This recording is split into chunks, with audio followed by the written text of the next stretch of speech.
Right. We live, Mono? Well, shit. Let me knock out this intro. The Free99 podcast, We Eating presents. Follow us on SoundCloud, iTunes, YouTube, Instagram. Search FRE99 podcast. Be sure to listen, like, comment, subscribe. Shout out to sponsors at We Eating, the F4 Clothing Company. That's at F4ClothingCo.com. And the Video Productions and the We Eating Studios and Phil's GoPro. Shout out to y'all. Sponsorship inquiries, email us askfree99@gmail.com. That's askfree99@gmail.com. We got Philly Phil in the building. What up? We got an old friend in the building. That's right. That's right. Fillmoe Mike's in the building. What it do? Hey, hey, real Frisco. Real Frisco. Woo cool. Hey, I'm gonna say this now. Okay. I'm gonna say this now. I want to claim the fact that Fillmoe Mike came from me. I believe that because it was only it was either you. It was three people. You, Tone, and Rube. Fuck Tone. But however you want to put it. yeah, for sure. Yeah. I want to say I started calling you Fillmoe. I think so. And then I think one of them two made it Fillmoe Mike. Yes. Because we already had a mic. I would have came in as Big Mike. Yeah. But it was already a Big Mike. There was already Big Mike. You could have been like I would have been Big Mike. Extra I would have been just Big Mike. You would have been. So I kind of like the fact that I did and that Big Mike was there. Yeah. You feel what I'm saying? Because Fillmoe Mike is definitely unique, bro. Yeah. Like I go places and they like Fillmoe and they already know who it is. That's your first name. That's my first name. Mike is your last name. Straight up. Oh shit. Straight up, man. It's crazy. Hey, I'm real proud of you. Thank you. What year did you start at 340? I started in I want to say I graduated 02 from high school. Yeah, so 0405. 02. 0405 is when I started. That means me and Phil have known you for, is that 19 years? 15 years. 15 years? That's crazy. Crazy. Damn, that's you crazy. Old, Phil. Y'all old. You old as fuck. Old as shit. But I like the youngest one in here. Right. You look like the young, look like the baby of the crew. I look fucking 50. Fuck. Phil, but you doing it though. Yeah, you are. I'm trying. You are man. out I'm there. trying. Mike's doing it. I'm trying, man. I see you. You got a couple clubs on lock. Yeah. You're pushing the artists. Yep. Tell us about your artist. AK Frank, man, he's a hell of an artist. He's a rapper and a producer. Where's he from? He's from Oakland. Okay. He used to be in a group called The Diligence. And they used to run with they used to remember Seth from M1 Promo? Yes. His brother was in that group. Light skin Seth. Yeah. So Seth used to rap. I forgot with Irk the Jerk, their group was called the California Kings or some shit like that. Anyway, Frank was in a group called The Diligence, was fucking with them. I'm just telling you the back end because I know you know some of these people. I know so many people. So, please. But Frank, he used to come out of a group called The Diligence. They were like mainly in the East Bay, Richmond specifically. He's been growing as an artist. He's a producer, like I said, and he's a rapper. He's working right now. He's been working. So he's like working. he'll do. He also is like he's an engineer. Okay. So he's like working on his craft as far as like making his music sound better, his production, his engineering, and all that shit. Yeah, he does it all, man. He's a real talented, real sharp young dude. I'm just trying to help you, feel me, push over the top. And you have that background because, you know, there's at one point all three of us in this room worked in radio. Right. And we seen the inner workings of how without the right guidance, without the right support system, there's no manual for once you get on. Right. You know what I mean? Real talk. And it's easier now to get on because I love radio, but you don't need it no more. Right. I told people that like 12 years ago. Facts. And I was like, bruh, you don't want to be coming to radio. You know. You want radio coming to you. Yes. Yes. Like if you coming to radio, it's not, you want to. And then I also told them, like, they used to always, when we worked on the street team, hey, here's my music. Don't give the music to me, bro. Give it to the streets. Yep. Because that's what I did. I gave it right back. Exactly. That was Phil. Hey, I would be like, I'm gonna give you some sometimes. spins, and I'm gonna throw it out the window. It's gonna be spinning hella times. Spin off 880. Exactly. Want a free CD? Right. Straight up. Get you some speed. Right, exactly. You know how we used to do it, man. And then when people ask for, like you just said, Phil, people ask for the CD. Hey, man, you got some free CDs? Yeah. And we got the CD that the dude just gave us from around the corner. So we just give him that as a free promo for him. So free promo. I didn't throw it away. I helped out, man. I helped out. I'm looking out. I'm giving back. Mono's here. Shout out to Mono. What's up, Mono? Mono probably got a couple of CDs from us. Still there. Right. Yeah. So you don't like just backpacking off that. You don't need radio. Right. You never really needed it, especially nowadays. Especially nowadays. Right. With YouTube and SoundCloud and all those other outlets, like the deals would come to you. Right. But nowadays people you don't need a deal. You don't need a deal, right. You don't need a deal. It's a lot of independent artists. I remember when I got on with Camille, the reasons Tone told me this. He said, man, the reason we hired you, bro, was because you said you liked Mos Def and Talib, and then you liked the local artists. Like you were really into the local scene. That was one of the main sticklers why you were hired. I'm like, that's what's up. I remember a meeting. It was all the van drivers, and it was all the whole team. And then Mike was like, no, it was Tone or J Plus was like, anyone got any questions? And Mike straight up said, how come y'all play no bass shit? All we hear is LL Cool J. All we hear is Ja Rule. All we hear is 50 Cent. Y'all never play no bass shit. Right. I was on my hype, man. Everyone looked at Mike and it was like, but it's true though. Yeah, it was true though. Right. Well, y'all was just now starting to play the bass shit. I give him that. Cameo because Von had like the freestyle people in there. Yeah. So like slowly but surely the Bay Area movement, which turned into hyphy, started to happen. That was crazy. I think once hyphy became popular, that's when they started playing it. I mean, once it became super, yeah. I mean, it was popular, but it was popular because they were, like I said, they were playing like Keek and 40, Fab at one time. A little bit, but not as heavy. Not as heavy as they should. Yeah. Not as heavy as they should. Because of that little politics. At one time. They cool now, but Ricky was playing everything. Yeah, Ricky didn't give a fuck. Shout out to Rick Lee. He didn't drag it. Everything. He didn't drag it. Drag on. Jakaris. Straight up. Ricky. Straight up. He don't care. Hey, yo. Just kidding. I'm just kidding. Just a joke. I'm joking. Right. But yeah, no, that was the time. So, Frank. What's his IG? What's his Twitter? AKA One Frank. AKA One Frank. And like I said, if you need a production, we have a production team. So Mike got a team. Yeah, man. So Frank, man, you got your own street team too? Nah, I wish, man. I'm working on that. That's next. That's next. Putting up snipes and everything. Right. Exactly. But so we have a team. So what Frank did was smart guy. He went to LA. Mustard has a team of producers. Dr. Dre has a team of producers. What Mustard does is, what's Mustard tag? Mustard on that beat, ho? Yeah. They all keep the same tag. So Mustard is the face. Mustard is a production company. Is a production company. So he took the same idea and said, man, let me take Hey I Made This Beat, which is his tagline for his production. And he has 4 or 5 other producers. Not I wouldn't say under him, but that's under that umbrella of Hey I Made This Beat. So for example, like Frank didn't produce.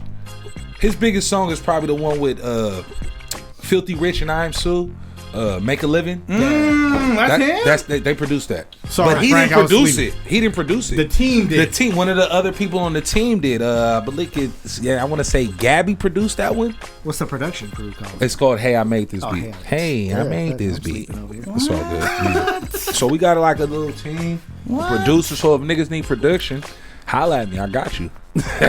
Real solid production. We work with all type of artists too. It ain't like, some backyard boogie type shit. It's some real production. We work with, our artists. My production artists have worked with 40, Clyde Carson, D-Lo, your boy. The list goes on. So the catalog is getting deep. Look at you. Trying, working. Man. What's IG for you, Mike, so people know? Fillmoe Mike. At Fillmoe Mike. With no R. Don't R. be fucking up. Is it 1 L? 2 L's. 2 L's. FILLMOE Mike. No R. No R. No squares. Hey, shout out to Mike. It's been a minute, Oh, come on, shout man. out to Mike. You already know. I'm gonna take me and Phil gonna take this moment. We're gonna talk about our favorite Fillmoe Mike. Go ahead. He ain't fucking with it. Our favorite Fillmoe Mike memory. Working back in the day. Oh shit. See, my favorite Fillmoe Mike memory. I wasn't even in the studio or around it when it happened. So Vaughn was on air and he was talking about how Genuine is gonna be in town. And then he goes, anyone got questions for Genuine? Anyone? And he goes, Fillmoe Mike, you got a question for Genuine? And Mike goes, yeah. I want him to teach me how to fettuccine my sideburns. Ever since, I never forgot that joke. And I use that joke because of you. If anyone hears me say that, this is where that birthed from. How to teach me how to fettuccine my sideburns. Do you remember that? You did it in the studio. But yeah, I remember that's a great memory. I was in Lakeview. I was in Lakeview and I was driving. I had it on. Funny. I was even in the van. I was with Cat Knopf. I heard that. And I had to pull over. Fuck! I pulled over and I was like, "Fuck you, Mike! Turn the radio off. Fuck you, Mike!" No one had cell phones. I think they had to page you. Right. We had sidekicks back then. Y'all had sidekicks and shit. I had a Metro. Oh, that was my favorite Fillmoe Mike memory. That was a good one. I know. Phil got a good one too, though. That was where were we? I think we were in San Jose. It was like we were there with Chewy, San Jose State, and I was DJ. You were on the mic. You were on the mic. Okay. And they were having trouble with their lights. Okay. And Phil, you were DJing. Yeah. And this fool jumped on the mic, was like, "Ha ha, y'all can't see me." Oh, I remember that. We was at the college. Yeah, San Jose State. That's right. That shit, bro. That's crazy. I remember that. And we had to meet up with Chewy and shit. Yeah. Bro, that was so fucking funny. Bro. I turned around, I was like, "What? You really just said that?" They were having issues with the lights. And I sweat all night. And so it went black. And I was like, fuck it, I'm finna improv. Y'all can't see me. That shit was hilarious. Dude, the whole place started cracking up, bro. I remember that. And that really taught me improv. Yeah. Cause shit was hitting the fan. It was one thing, and then Chewy was late. Chewy was supposed to be there at 6 o'clock. Fucking per usual. Yeah. Hollywood. Right. So he pull up 6:45 like nothing happened in the world. And so we had to improv 20, 30 minutes, man. And I remember that. I remember that shit. Time, right. So that's crazy, bro. Y'all can't see me. I remember both those instances. I remember that because you came up to me after. You like, bruh, you said something. You said the fettuccine, the sideburns. You had me rolling. I remember that, but I vividly remember that. But I forgot you was with me though, Phil. But I remember that shit. I was in the corner. Right. Phil was the only real DJ we had. Did you have Serato? Or did you have vinyl at the time? I started off with vinyl. Yeah, you were doing vinyl when you were. Yeah, you had to bring out all of your crates. I brought 1 or 2. Just to keep it cool. Just to recycle the crates. Yeah, then fucking Serato came out. I was like, I guess I gotta go. Right. I remember that shit. That was times, funny, man. That was great times. Great time. That was funny as fuck. And I think you brought that up. You recapped that at the meeting, and everyone was dying. That was I don't even know what year that was. I don't know the year, but I just remember being, because I'm 34 now, but so it's preach. I remember being. I miss being sometimes when you're young and you're dumb, when you you have I don't give a fuck exactly in you. It's I don't care. When you start to know and know the consequence of shit, it kind of it ruins the fun. It ruins the fun, but it kind of fucks with your mental. If you get what I'm trying to say, it's kind of automatic. Your first thought is, let me just do this, but now you're conscious of what's can go on and what can happen, and it's sort of like a fucked up position to be in. You know what I mean? I've fought that for a couple of years. It's like I know what can happen, but a lot of times with me and my situation, if I do my first. Do what's on my first mind. You get what I'm saying? Because that's gonna put me in the best position. I can tell by your IG stories. Huh? I can tell by your IG stories. You do what's on your mind. Straight up. Well, you feel me? That's my testimony, man. I tried to, like, for a couple years, I really struggled of, do I really not give a fuck and just want to do what I really, really want to do? Or should I, because I know this much, should I kind of like taper my... You feel think me? Shit through now instead of just exactly. Yeah. And sometimes it's better just to go instead of trying to think shit through. Yeah. Sometimes you know what I mean? You do gotta think shit. A lot of times you do, but I'm just saying, like, when I've succeeded the most, a lot of, like when I got with Camille, I didn't think it through. I just said, you know, let me try this shit out. I see the street team, and the lady was like, just go online. I went online. Who was the lady? Katia? I forgot. The lady. I don't think it was Katia. Katia. I know who was the lady. Who was the lady? Right. I forgot who it was. I remember I went online and just did it. You know what I mean? And then germs. It just took off. You feel me? Like radio and me was just. I you love were radio. Meant for it, and it brought you here. It brought me the free fucking 99. Hey! I don't know if that's all that journey. I don't know if that's bad. Right. Maybe you should have thought about this. Maybe something I should have thought about. Right. This could be good for you. Could be bad for you. Who knows? Shit, I got another memory, and it's not a favorite, but it's one that I remember you were in. It was me, you, Cuddy, and Kev, and then Power 102.5 just set up shop in Oakland. Us four, we drove over to Oakland, and then we had all these flyers and stickers, and then we dumped all these flyers and stickers in their in the parking lot. But thing is, I just threw it over. Mike and Kev hopped the fence.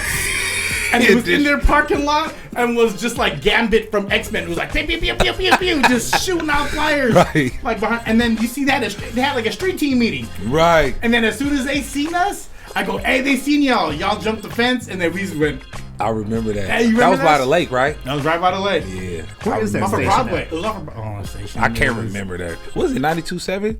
No, it was 102.5, right? No, it was 92.7. It was Power. Yeah, it was Power 92. Whatever happened to them? They played Tupac, and then they played themselves out. Yeah. They ran out of money. They ran out of money for the most part. Because they were doing commercial free. Yeah. You can't do that. No.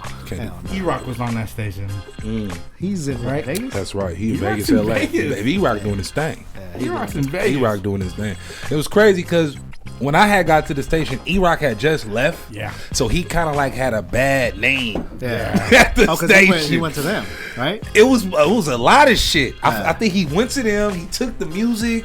Oh, the format. And Didn't he take like a song that was only for Camille? Like only Camille. It was like one of the remixes that Jay Valentine had did or some shit like Go that. Dumb? It was one of them. That's one of my favorite songs. It was one of them. Hell yeah. Go Dumb.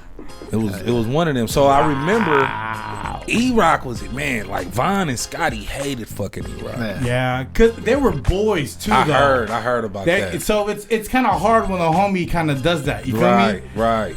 I heard it's kind of about hard. that. I heard they were really close. So that's why when I was at the station, E-Rock was probably so much hated because Von, Scotty, and E-Rock was pretty much that was pretty Little close. Ricky's first cousin. Is it? Oh, Little Ricky. I remember that. I remember. Sticky Ricky Johnson. He was a DJ too. He was a DJ too. But he didn't really. What happened to Rick? Smoking weed. He got like 2 kids now, right? Yeah, he was just chilling up. Yeah. Yep. Married, 2 kids. And he stayed on the East Bay. Okay. Yeah. Okay, that's what's up. Rick was. I remember Rick, and I remember that was his cousin. It was like weird for him to work there still, wasn't it? Yeah, that was. It was kind of awkward. It was very. Yeah, it was very awkward for them. Man. Hey, if you follow, okay, real quick before you go. Go ahead. Tell me a filthy rich story. Tyndall? Sorry, government. Filthy rich. From the street team. From the street team, they used to be Von brother, or like stepbrother or something. Filthy rich story. Because I remember he stole the turntables. He stole the turntables. So Wild studio. So Wild left turntables out in the parking lot, and it was sitting there for a couple days, and it was just standing. Oh, in the case. Yeah, you know why you make me tell so you know. I don't know. I wasn't there. I like turntables were chilling. Tell me about that. Turntables were chilling, and then they disappeared, and then there was this DJ that worked for Wild D-Box. I don't know. Oh, D-Box, the black guy. Yeah. The only before there was CJ. Right. There was D-Box. Right. And Magic Matt. And Magic Matt. Yeah, shout out to Magic Matt. He's the homie. Magic Matt's the homie. Before So he was at a record store in the town, and he was looking at these turntables. He goes, "Hey, these look familiar." I go, "These are the Wild turntables that are missing." And then they did the research. They really searched, and then someone's ID came up that happened to be someone that we all know. Right. So, and then that's how he got fired. Wait, where did they find it? At the record store. That's like, crazy. Like he sold them? I don't know if he pawned them. Or, damn, at least keep them. Or someone used his ID to do it. I don't know what. I wasn't there for that part, but right. And I remember he lost a tooth, and he wouldn't like smile all the way. And he would kind of cup his teeth with his he'll cover his mouth. Yeah, he was like, whoa. Right. That's funny he as lost fuck. That's hella funny. I didn't know he lost it so recently. I thought he lost it a while ago. Oh, it's still before lost? I met it. I think so. Did you find it yet? Or find a dentist? He got it. It's just not in the right place, probably. Lost and found. It's with the turntables. With the turntables. That's why they DNA. Right. Check the tooth. Right. Check the tooth. Oh shit. So no, if you follow Fillmoe, he has great stories. That shit's comedy. On Instagram. Oh, man, thank you. First thing he does, though, every morning is he thanks God for another day. Yes. And I see that, and I appreciate that. Off top. And you got to wash your back. And you got to wash your back. Mike is a forefather of the wash your back movement. Yeah, I am, man. How'd that start? Wash your back movement. I was on air. And, true story, I'm on air. Cameo? Okay. Talking on air. And so, like, we go into the box pro and we can control how to call sounds. Yeah. So, like, what I would do is I would chop it up, and when they would get off, I would just say, "Don't forget, wash your back." So, Sana heard me say that one Sunday. She's like, "You got to keep that. That's your shit. That's your tagline. That's you. Do that whenever you can. Don't do it too much, but that's you." And so, I hadn't been on air, and I was like, fuck it, I'm just gonna start saying wash your back. You feel me? I'm good. I'll wait. I'll sip on that one. I'm just gonna start saying wash your back. What gave me the idea though was 50 Cent with his get the strap. Yeah. Cause it's not like you're not literally saying go get the strap. Yeah. It's funny because like, what the fuck? Go get the strap, man. Yeah. So I kind of was thinking like, man, I could do that with wash your back. Like, man, you fucking up, bro. Go wash your back, bro. You feel me? How's your t-shirt selling? I sold out. Woo! I gotta just buy some more. Out. I gotta buy some more. Honestly, I've been so fucking busy with work. I have to order the shirts, and then I have to go to San Jose to order them, and then I have to bring them somewhere to get them like. Hey, shout out to the We Eating Studios that does all the silkscreen work here. If you need silkscreen I do work. need silkscreen work. Hey, Mono, you might need to wash your back over here. Real talk, I have to wash my back over here. Straight up. That's stuck. Yeah, it's stuck, man. And so the backwood two logo. Things, with the backwood. I'm trying to find things that have something to do with the back. I don't want to make it hella. Everybody like make it like a bar of soap. I was like, I don't really want to make it literal. I kind of want to play on shit that's already established, like the backwood logo. Wash your back, backwoods. The We Believe. I was gonna take that We Believe and do wash your back with the We Believe. Yeah. Even with any Warriors logo, you could do like the OG Thunder. Right. You could do wash my. Or you could do the strength in numbers. Wash your back. Yeah, all that shit. So like, I'm trying to find shit that's like known commodities and then flip it off of that. I'm not really trying to make up a new logo or be cheesy like with soap. Exactly. Yeah, that's too cheesy. I wouldn't buy that shit. Wash your back. Let me know, Phil. Exactly. Anything with soap, I ain't buying. Right. Oh, yeah, anything with soap, fuck that. You got Venmo? I got Venmo. Let me know when that's popping. Let me Venmo you. I got you. Yeah. I got you. Because you got big boy. Because I know. I got to get your size. Tall T. Exactly. The AAA t-shirt. Exactly. Oh shit! I didn't say that. Phil did. Mike, you triple A. I didn't say triple X. It's triple A. Hey. I thought you said triple X. Come on. You used to come to the meetings with a sticker still on your shirt. The red sticker that said Tall T. Oh, that's from Foot Locker. You got the ones from Foot Locker. Everyone had 5 for 20, 5 for 20. That was lit in the hype movie. Hell yeah! I got a shirt for every day of the week. Right, straight up. Yeah. No, I used to like the good ones from that one hat store in Berkeley. What's Adam's hat store. What's that spot you used to go to in Berkeley and take us to with the clothes? Yeah, that was Basic. Right, basic. Right. And Berkeley on tight. Telegraph. Right. That was Basic. And then it would be the hat store that had the 2 for Dub on fitteds. The hats, and then they would have the white tees. Yeah, the white tees. Yeah. Mm-hmm. He did a mixtape. They do Adam. It was called "Slap It in Your Trunk." He did a mixtape compilation. Oh, he did? He was trying to rap. Oh, okay. Fucking up. Yeah, I don't know. Not everyone raps should rap. You don't quit your day job. But you know what? That's the hyphy movement. That's when everybody was trying to be. You know what I mean? Like, that movie. I look back at that time period and we were a big piece of that though. No, seriously. Right? Us being on the streets, us putting the music out there. We like when people ask hyphy, I was like, I was working at K-Mail at the time. I go, we had a big piece of being out there because we were in the streets. Yeah. Not only that, I did that. Remember what they used to always say? They was like, "You are the face of Camille." Right. Like I took that literally. Yeah. So like, I really identified with like at that time with the hood. Yeah. So it's like this is what they listen to. This is what we listening to, and it was just crazy how like a song or two, and then it just explode. Like Bay Area. I'm not gonna say influence, but the Bay Area, the pride that you had from being from the Bay Area was at an all-time high then. Mm-hmm. You just everything like we took what people didn't like, and we said, "Fuck it, we like this. Yeah. We're dumb. Yeah, we're dumb. We're retarded. Yeah, all that shit. Yeah. You feel me?" And that was a crazy. It seemed like it was just yesterday, but it was a while ago. It's crazy, and they still playing Mac Dre. Oh, come on, bro. That's crazy.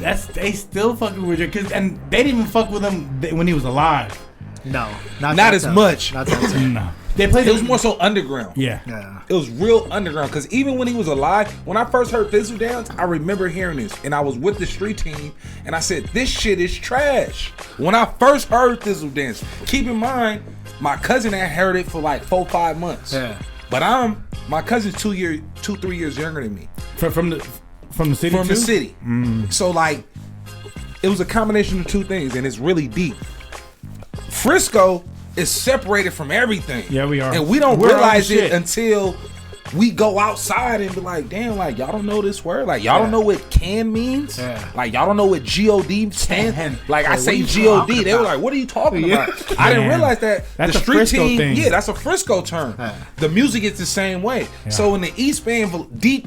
Vallejo and Richmond, they was off Mac Dre. Oakland was getting to it, but they wasn't owning like how Vallejo and Richmond was already owning. They were still on Short. They was still on Key, Short, and all that shit. But in Frisco was a couple of months behind. But my cousin, to go back to turn it all the way back around to the shout out to you, cousin. My cousin Dante. What's up, Dante? Tay-T's. He was like, "Bro, this slap, bro." I'm like, when I first heard it. We hip hop niggas. Yeah. That shit was trash to me. I didn't get it. I'm like, this is This is trash. It was crazy. It grew on me. Yeah. And it's like you start to understand it. And it's like, okay, I get it. It's a bigger picture. But it was crazy. Like during that time, man, I thought I was so connected, but you live and you learn. You realize like, man, okay, Frisco is a big city, a lot of influence, but Oakland, that bridge separates a lot of like shit, slang, how you dress, how you act, how you feel, what you like. The females is different on the other side of the bridge. That's true. Like you can't pull a girl by her arm over here. You can do that in the East Bay. I know. Right? You know what I mean? I know. Right. Straight up. You can honk at a girl out there and they be like, "What?" Over right? Here? Nah. No. This is disrespectful. Yeah. I was telling somebody. I was telling somebody back in the day, you could literally you could go to Oakland and really get holla at a chick. And I don't want to say this is a bad thing about Oakland because you could do it in the city too, but I think like it's more prevalent in Oakland. You could literally find a chick, be fucking her that night. I'm not saying that you want to do that. I'm just keeping it real. I'm not saying that you want to do that. I'm just saying, like, you feel me? It can happen. It kind of sounds like you're speaking from experience. Mono, can it happen? Mono. It can happen. It's like, what's up, girl? Like, okay, you want to smoke? Let's smoke. Oh, you want to drink? Let's drink. Want to come to my house? Oh, you at my house. Now you're naked, bitch. Now watch your back. Watch your back. You feel me? So, you know, I mean, it can happen in the city, but, man, I'm telling you, man, it can happen in Oakland. East Bay is different. East Bay is different. Is that why you moved out there? Nah, I couldn't afford the city, man. Yeah. I can't afford the city. Like, now I see why you kicking over the scooters. A couple years ago. Fuck gentrification. But a couple years ago, I fucking I made like 90,000, 98,000. I was like, why would I give San Francisco apartment $4,000 a month times 12? Like, why would I give them half my income to live there? Fuck that.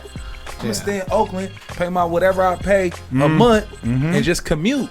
Yeah, I don't mind Oakland, honestly. Frisco is changing. It's different. It's different. I don't even like it. Makes me mad because like you got all these motherfuckers that ain't even from the city trying to dictate like the city. Like the bike lanes is fucking up our city. One bike lane I'm telling you that right now. They fucking up our city one bike lane at a time. And bump outs. You know what that shit is? What's that? That's when they take over a parking spot and they bump it out with cement and they add like seating. So like urban garden. Oh yeah. Fuck that. That's kind of corny. I like it in certain areas, like in the Mission.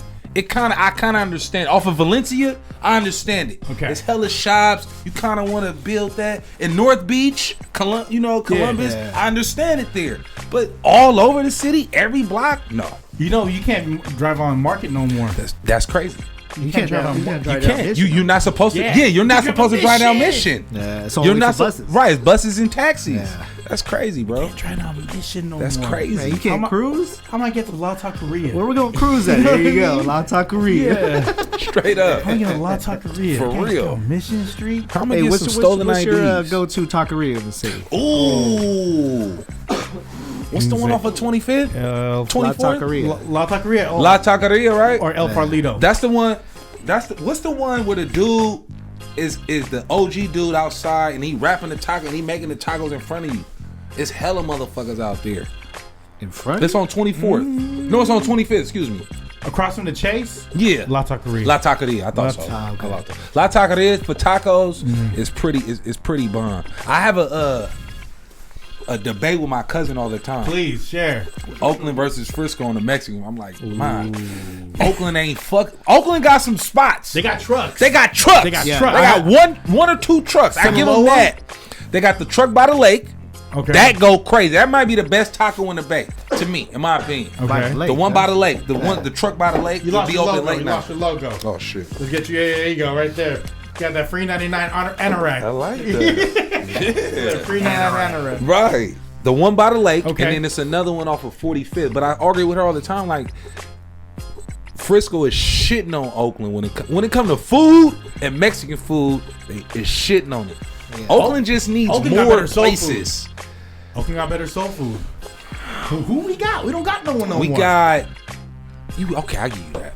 Right? Right. Like honestly, they got better soul food. I give you that. Like you can go to and like soul food like hood spots. Like you go to Las Palmas to get fried fish and a burrito. In Oakland. Las Palmas. Yeah, that's pretty we don't good. have shit like that in Frisco. Well, we got.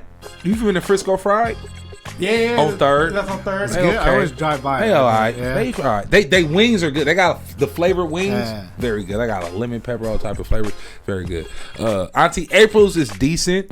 OG Hard Knocks. But that's Chinese people though. So it's like But they cooking the fuck up out that soul food. Asians. Nothing They cook against it up. y'all, by the way. Yeah, all the shit. Asian owners, black food, Latin cookers. That sound like Popeyes too. Sound like Popeye for sure. Popeyes will fuck you up because you see an Asian dude speaking Spanish. Yeah. Blood. That That was like dos. Straight up. Caliente. Like, what? Hurry up. Yeah. What was your introduction to like Filipino food? Ooh, my ex-girlfriend. Her family was half Filipino, Okay. black. So like, her name is T. Not my girl. My ex-girl's name is Mish, but her cousin name was T. T know how to hook up hella fucking lumpia. So she was hooking up the lumpia. That was probably my first. I was like 18, 19. And I probably had lumpia before, but I thought they were egg rolls. Yeah, well, it's all the same shit. It's one's bigger, one's smaller. Right. Yeah, it's all straight up. But yeah, that was probably my first to Filipino food. But I love Filipino food. Would you fuck with any in town? I've been lately. Lucky 357 or something. Lucky.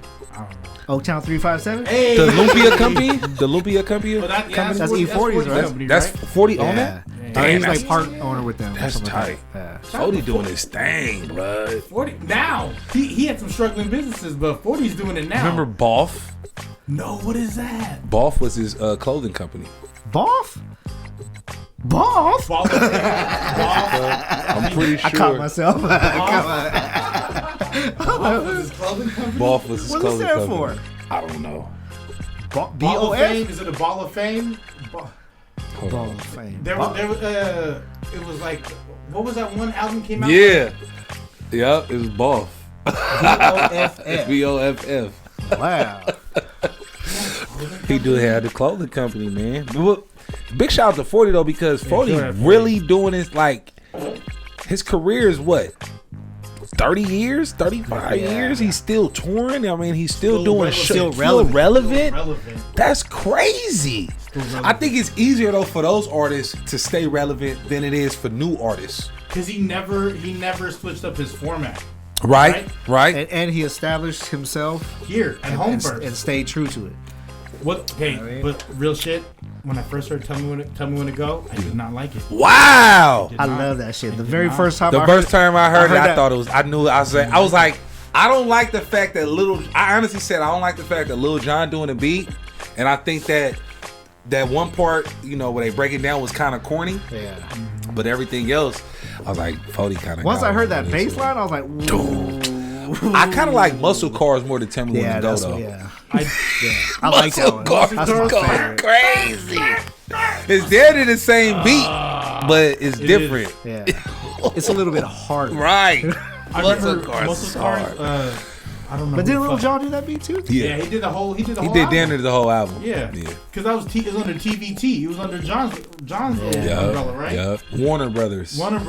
TVT. That was like 40's first. Like I don't think it was major because he was under J. He was on Jive. Jive, yeah, Jive. His first, we're like, 2.5. Real commercial. That was his first, I think. Like it was like a coming out party for him. Yeah. Because he had some major success on Jive, like you said. But I think by that time, people that kind of like he had put out like what's that song, Quarterbacking, and he put out that one. He put that one with Fabulous, Automatic, Systematic. Yeah.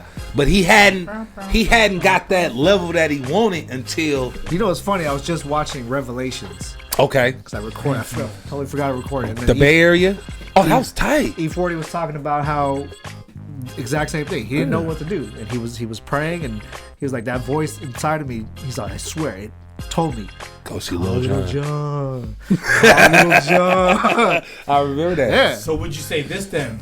And this is the conversation I have with a lot of younger cats. Without Lil Jon, there'd be no hyphy movement. I can't say that. Hell no. I think no. The hyphy movement was already there. Yeah, the hyphy movement was Federation. there. The Federation. You had Keek. You had 40.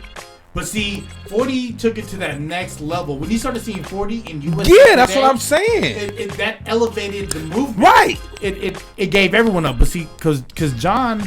But no, it would have still been there. It would have still been here. You think so? Yeah, because it was already here. John just elevated it, like you just said. Do you think it would have been as big though? Shout out to M1 promo and the Crunk Juice. I think so. Crunk Juice. The What Crunk about the Mac Juice truck. Dre juice? The Mac Dre energy drink. The energy drink. The I Mac still Dre. got that shit at my house. The red one. Where Shit, when he like this. That shit was hella nasty. Is that fizz juice? Or It was something. It was disgusting. Yeah. That was like the whole energy juice movement because Pimp Juice was out. Hyphy juice. Hyphy juice. Crunk Crunk juice. Crunk juice was actually good. Hyphy juice is delicious. M1 Promo had the Crunk juice. They had the Crunk juice truck cracking. DJ Geary. That's what DJ AJ. Hey. That's what Hypnotic was to the shit. Right. Motherfuckers drinking Hypnotic. And Hennessy. Right. Exactly. That was lit. Motherfuckers don't know about Incredible Hulk. Hypnotic. Yeah. Right. I remember I used to go to Anton. Anton a barber? Yeah, Chicago 2s. And then he was the only Filipino barber in Fillmoe. That was crazy. I used to be his last cut, and we go to Milk. And we have, he's like, hey, try out my drink. I just made this shit. It was Hypnotic and Sprite. Bruh, he always creating drinks. Nigga don't tell me, like, yeah, Mike, I went to the club, bro. This thing called Electric Apple. Yeah. Nigga, I went to the club the next time I asked for Electric Apple. They're like, huh? What are you talking about? Yeah, wrong club, Anton buddy. always talking about, man, I tried this new drink. I'm like, bro, them drinks is, it's fucking with whoever you fuck with. Have you seen him? So I was with Anton, and we were, I was trying to get food on Fillmoe. I think I was trying to go to, what is that soul food spot off of Larkin?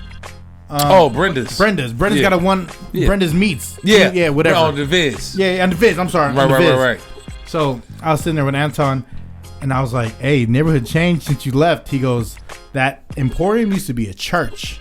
Right. The Emporium, the arcade, right? Right. That used to be the church. Right. That did used to be a church. Wow. And then there's like a cava, like a wine bar. He goes, this is not the same neighborhood that I used to cut hair in. There's a bunch of hipsters out there. It's a lot of hipsters. It's a lot of fucking hipsters. Because remember we were there for Misha's birthday. Yeah. My hood was one of the first hoods to be like gentrified and they called it redevelopment. Yes. But they started it fucking in the 50s. Yeah. And slowly but surely they got to where they are now. But they started gentrification in the 50s, and it's just now. Because that's when they were kicking the Japanese out. Bro, they had concentration camps. Yeah, that's right. In San Francisco. Yeah. Did they? Bruh, I know they had I know they had them in San Bruno. They had them in San Francisco, Japantown, bro. That shit's in the Japanese 40s. that were in Japantown Fillmoe, that's where they got sent to, is Tanfran. Right. Tanfran Mall, yeah. Ooh. So that's why like the whole jazz district became hella strong, is because they were trying to fight all that. Exactly. Gary Street. Okay. Where Gary Street is, that was a natural. So like in most other cities, they either put like a train track to say, okay, we're separating this shit up. Hood, not hood. If you trip, everything after Gary Street is kind of, it gets you like the upper echelon. Yeah. Below Gary Street on this side, if you're looking towards the ocean, on this side is all like it's more so hood and shit. Safeway down, right? They did that for a reason. It wasn't just because they needed an underpass. They did that to show a clear, distinct separation from this is Pacific Heights, this is Fillmoe. Or Fillmoe. Real talk. So you know I'm ganged up, baby. I do some reading, mate. What's your favorite Frisco history? What, read? No, of you. Like, what's your favorite Frisco history? Like, what's a Frisco fact? Oh, that's a good one, Gus. Favorite Frisco fact? We're 7x7. And 7 times 7 equals 49. And we're the Niners. Hey! I didn't even... Hold on. Let me get my calculator out. Hey! Doing it this year. Jimmy G. Hey! I like that. Oh my God. That's a good one. I like that. You know what mine is? What's that? Maiden Lane. Oh! Maiden Lane. Maiden Lane used to be like a horse spot. Like people get out. You like that shit? Like the sailors will get off the ships. Right there. Right by ferry building. Right. And then they'd make their way up.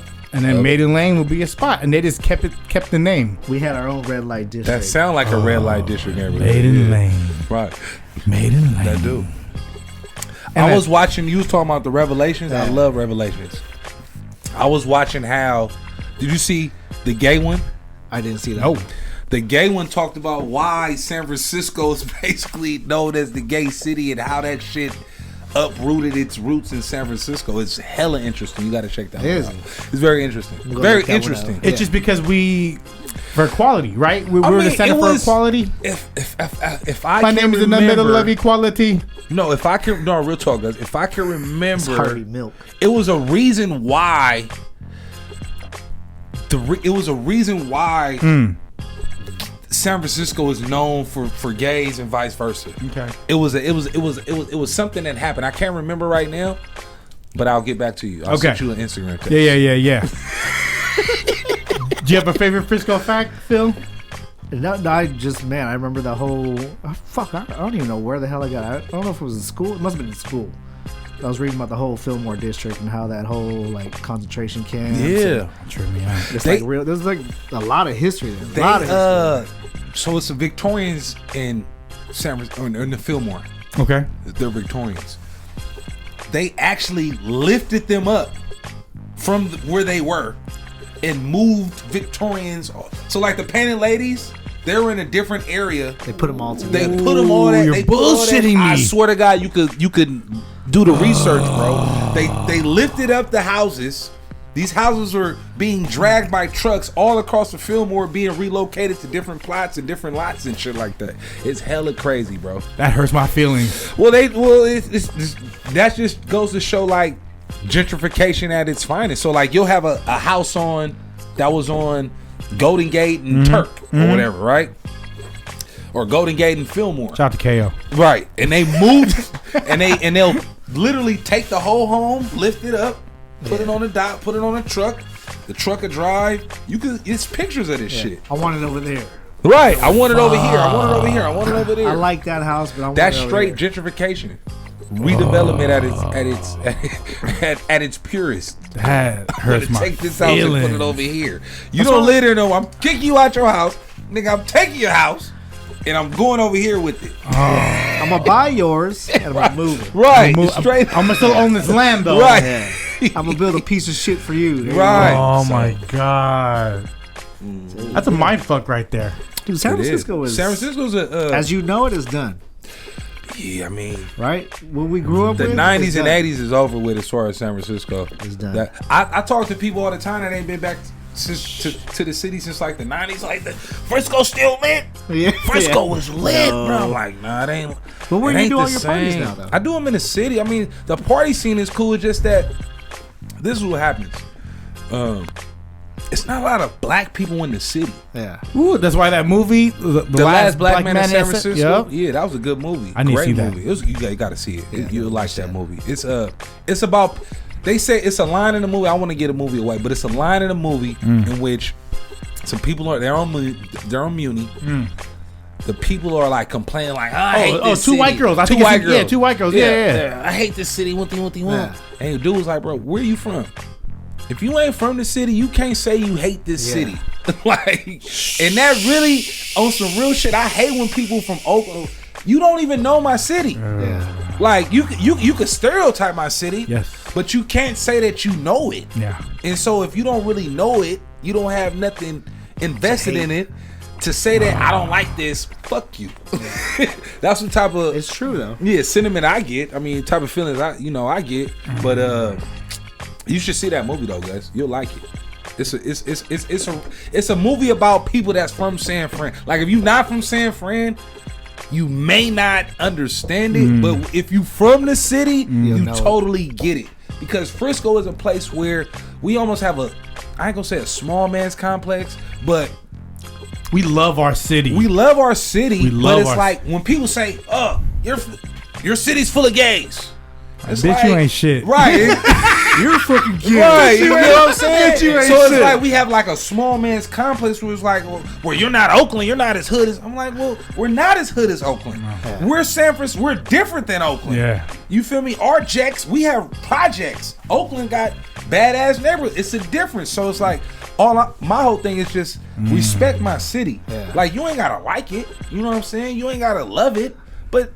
don't try to act like we not hustlers. Yeah. We not out here trying to do our thing. It ain't no motherfucking people of urban or like we soft. Yeah. Like that's not the case. It's just circumstances. We're a sought after city, huh? We're a sought after city. Like people want to be here. People want to be here. They're paying the money. I work for a big company, a big.com downtown on Market Street.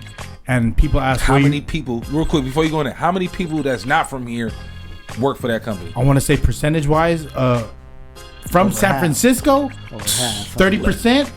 And then from the Bay Area, let's go 40, 45. Oh, that ain't bad. That ain't bad. That ain't bad. That is still a lot. Like out. That's still a lot. But then. So 60% of the people are from the Midwest, East Coast, not from here. I wanted to come to San Fran. Well, okay. Let's say 30-70. Okay. Let's say 30% from the Bay Area. Right. 70% is not. Transplants. Yeah. Transplants. All kinds of transplants, though. Yeah. People go, oh, you from here? It's like, yeah. We're rare. Rare. We're the rare ones. Rare. Like, you're from here? Wow, for real? For real? Wow, let me look at you. Like, I'm a native. For real, like, take a picture. Like, I was born at that hospital. Right there. Right. Yeah. Real talk. My son is born here. You know what I mean? That's it's super rare. Like, super rare. How many generations deep are you? Two. Because my grandparents, they migrated here. From where? In the 40s and the 30s. From Texas and from Mississippi. Nice. In Chicago. Were they military? My grandfather was. Yeah, that's military. That's how we got here. My grandfather was military. Right. So they came out here. He came out here to work for the military, but then he was working on the shipyards. Hunters Point? Hunters Point. But my grandfather's a contractor. Treasure Island. No, San Francisco. Still San Francisco. So the fucked up thing about it is, as a contractor, he actually helped redevelopment. He worked for redevelopment agency. He worked himself out of here. Well, no, he was gonna stay. Yeah. He was in a good position. Actually, my grandfather, he was a contractor. He built his own home. Oh shit! On Lion Street, he built it from scratch. You also got the house? No, they sold it like some idiots. That's okay. Did they get good money for it? That's your grandfather's house? They didn't. They should have got more. That's your grandfather's house? Yeah. You know what your goal in life is, right? To own some piece of property. No, to own that property. I know that's. Don't say you can't. You right. You're doing a lot of shit that you couldn't do before. You right. That's your goal. Real talk. You got to own that. You got to buy the house back. Real talk. Man, he built. The thing about it. It was 3 stories for us. Ooh, shit, I got chills. It was 3 stories, but he built it in a way in which we had our privacy, but then it was basically 2 other a level 2 and a level 3. So everybody he built the whole thing. One apartment, we were apartment A, quote unquote, 18 Lion Street A. The upstairs was B. They had like a 1-bedroom, and upstairs was C. So he built it like so everybody could have their own spot. Everybody could have their own spot, and then his whole family could fit. Was it to where all the backyards connected? To where they kind of like did connect. All the stairs. Yes, in they the kind of did connect, but they were kind of separate. Shout out to Grandpa. Yeah, my grandfather was a beast. Real talk, he was that nigga. But yeah, built his own. He built the house. Did his thing. He owned pieces of property. When you work for redevelopment, he had opportunities. Like he was buying. Like he told me he bought a house for $1. Like it was $1 a year because he helped work on it. So they basically gave him the home and he ended up selling it. My grandfather was into real estate. So like he had no formal education. Imagine if he held on to all that. What's OG's name? My grandfather was Willie Ballard. We still got pieces of property, but that piece of property they sold for like. Shout out to Willie Ballard. I want to say 1.5, but they should have sold for like 4, 3. Oh damn, 2 or 3 or 4, maybe. They were trying to do a quick sale. The city is ridiculous right now. City's sad. I'm like, why would you spend this much money? It's kind of losing its culture. Exactly. It's losing a lot of culture. It's losing its culture. Exactly. Yeah. That's what I was reading about. When you can't, like I stay in Oakland. I'm a proud San Franciscan, but if I have kids, they're from Oakland. Yeah. That's all they're gonna know. That's all they gonna know. Yeah. They ain't gonna know where daddy from. Yeah. The only way true San Franciscans could continue to stay in here is if they inherit the property that they're inherit or own it. Yeah. Seriously. I'm like my family's still on our house. Beautiful. So I'm gonna, you know what I mean? That's right. That ain't going nowhere. Mm-hmm. If I, if I have anything to say about it, right. And my wife, her family, top of the hill, but they own that shit. Right. You know what I mean? So very proud. Yeah. Very, very proud to Phil's a homeowner. I'm proud, and I don't even own that home anymore. Like my family should be proud, but I'm still proud. You should be. I'm still there claim that shit. That's my shit. That's my shit. Right. So yeah, man. So You live and you learn, and you try to like grow and elevate. Yeah. So like now, I'm wise enough to know like if they ever will say, "Oh, we're gonna sell this piece," no, don't sell it. What can we do? What do you need? What type of money do you need that you're not getting? Why do you have to sell this this piece of property? So you still got family out there in the city? Yeah, I got family in the city that stay out here still. Yeah, my cousin stay in HP. I think that's the last family member though, honestly, that stays in San Francisco. That's changing a lot. HP, yeah, it's cool, bro. Shout out to DJ Red Corvette. Hey, Carmina! Hey, Red Corvette. Hey, you know Carmina? She's doing her thing. She's doing her thing. She is Saloon. You know she's from Fillmoe and kind of HP. She got family in both, and she's black and Filipino. Carmina is? Yeah, half Filipino. Half. I never. No, she's like a half or a third. Or a quarter. Third, yeah, for sure. But being from Fillmoe, staying in Oakland and because I grew up in Fillmoe, when I grew up in Fillmoe, I seen gentrification firsthand. Yeah, I seen niggas moving and like, where you going?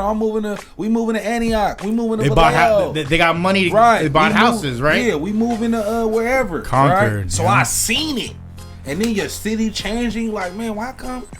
It used to be, a one way here. Now it's 2 lanes or whatever. Little shit like that. That was a bike lane in every street. Right. The taxi, bus lane only. Stupid ass shit. So I seen it. To see it in HP. To see it in Oakland, I tell them niggas all the time, like, blood, you guys are like, it's happening to y'all. What I seen in the 90s, when I was growing up in high school, I see it happening right here. They putting in this on E14. They got like a middle lane or some shit. What's that for? I'm like, that's gonna be a bike lane. That's the gentrification right there. You're trying to put something in here. E14 don't need no. They probably do what they did to 3rd Street. Yeah, basically. A light rail. Put a train through. Put a train or something through that motherfucker. AC Transit. Something. But I see it, bro, and it's a trip. Yeah. It's a trip to really, literally see it. Like you see at Hunters Point, slowly but surely, gentrified. They raising the rent. People come in, take them people out. We raising the rent. So the people that was there before can't even afford it. That's the result of living in a major city. You know what I mean? Like, but to the extent where we paying, what are we like? We're paying. You get a 1 bedroom for 4 racks. It's like look at New York. New York did the same thing. I'm not. I know what you're saying. But it's just like you don't want it. It's gonna burst at some point. At some point, it's gonna burst. I hope so. You gotta start off. Yeah, I hope so. I'm tired of this shit. Right. I hope so. It's gonna burst at one point, bro. It's like we can only do so much. We can only take so much money like from you said, the consumer. What you can do is hold on to it and don't sell off your piece. Bro, people that bought houses in the 70s and shit, like $20,000 homes, now they're worth like $1 million. I want to say what we paid for ours was some upwards the amount of honestly I paid. My grandfather paid maybe 35. It went from 35 to 70,000. Right. For a house, and that was expensive then. Yeah, right. He's balling. And now it's like that's $1 million, $2 million. That's like average. That's a real like if you get it for $1 million, you're like, wow, that's cheap. That's a Camry. Right. Seriously. Camry ain't even. Dude, that's Ford Focus. Right. Seriously. That's ridiculous. I love San Francisco. Yeah, I do too. I don't like what it's become. I don't love what it is now. I don't love what it is now. I love San Francisco. Do you think that we can like regress and like can it like improve in a good way? Like, you know what I mean? Like improve for us. Like, what do you think it's gonna take? Do you think it's the mayor? Because I talked to the mayor. London Breed. London Breed is like she fine as fuck. She like that's the finest mayor we've ever had. Definitely. 100%. That's the finest mayor San Francisco's ever had. Gavin Newsom? No. But he was down though. He was down. He was fucking his campaign manager's wife.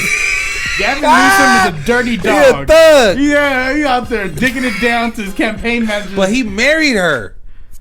Yeah. Did he? He married her. He took her from the dude and married her. That must have been hella good pussy. That pussy must be A1 top shelf. Always A1 yo. And I bet you it tastes good. Hold to a housewife. She washes her back. She washes her back. In front. All that. You know what a tabo is? A tabo? Yeah, that's the dance that the nigga was doing in karate. That's Tybo. Oh, Tybo. Billy Blanks. Billy Blanks.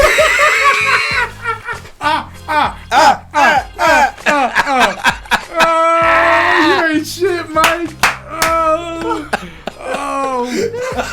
Filipino culture. Okay. A tabo. Okay. Is a water bucket that you wash your ass with every time you shit. Okay. Because we don't use toilet paper. We don't use toilet paper in the Philippines. We use water. You wash your ass. You just gotta wash it to death. Clean. Wash your back. Clean. Wash your ass. Wow, that's your whole ass. Just your asshole. Just wash that shit. Because it's hella hot in the Philippines. You gotta wash that whole thing. Yeah. Swamp ass is that's the thing. wanted. Swamp ass is the thing. When the last time y'all went back? I ain't never been. You ain't never been? I want to one day. Okay. 2000.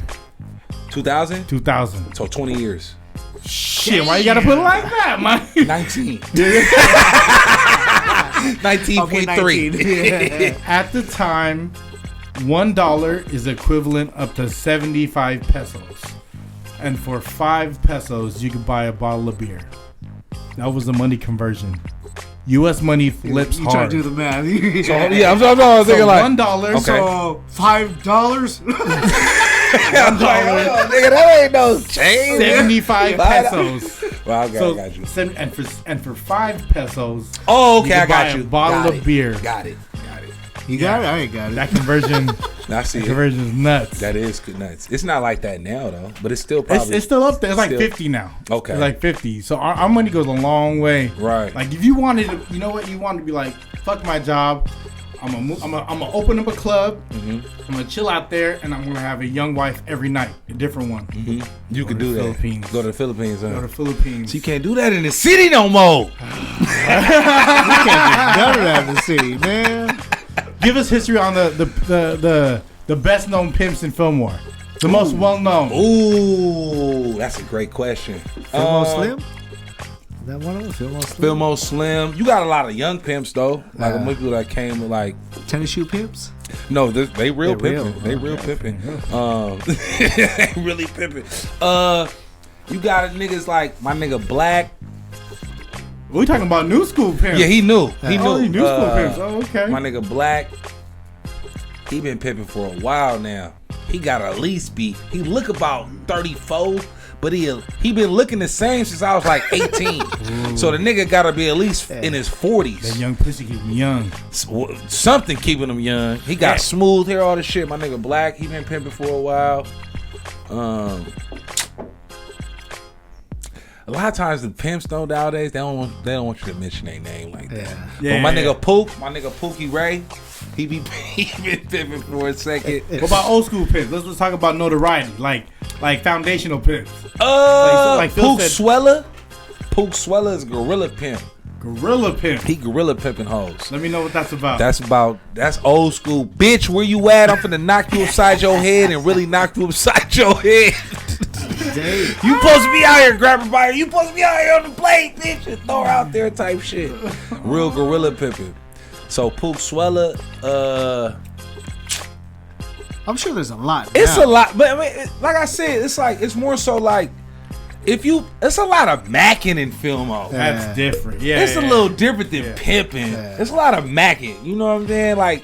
I need you feel me? You get your paycheck, I'm finna have your paycheck. Give me your paycheck. Here's $200. You do what you do. I'm taking the whole check. There's a lot of macking going on. In your income tax share. I need the whole check. That type of shit. I need the W-2. Store straight pimping. Exactly. Store straight pimping.